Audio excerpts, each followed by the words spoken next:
Go through the dialogue in English if you do not understand Tamil and if you have not watched the movie. This is the entire dialogue that plays out.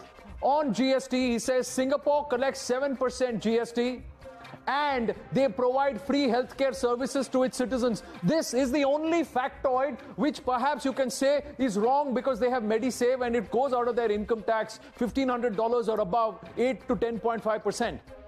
छोड़ दीजिए, movie hai. But look at the real point. He says our government collects 28% GST. Does it not? In some cases it does. Why are we not providing free healthcare is a question. Then he says services to our citizens. That's the dialogue. For medicine, 12% GST. True or false? 5% to 12% is the variant. He's picked up the higher one commodity that cripples our livelihood. He is talking about liquor. There is no GST on human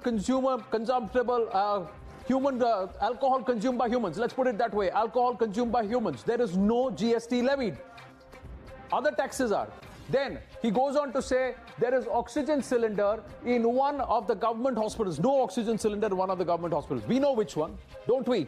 And when we inquire, we come to know that they have unpaid bills for more than 2 years. Is he not talking about what happened in Gorakhpur? Of course he is.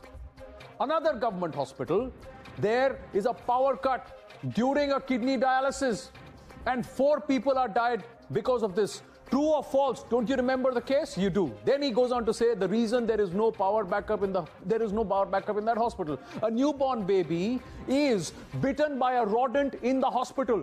True, false? True. And the baby is dead. True.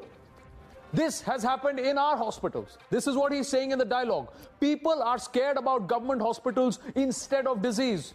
And that is the fear that is capitalized on by private hospitals.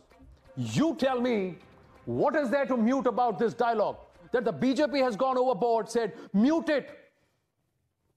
This is the entire story, ladies and gentlemen. Just quickly, another scene where a comedian stands for a French visa and says, mere jeb mein note nahi hai because it is all digital India and we have to stand outside banks to get our notes. Is that not true? Aren't we looking at digital India? Aren't we carrying less notes in our pocket? What's so wrong about this? That's the story.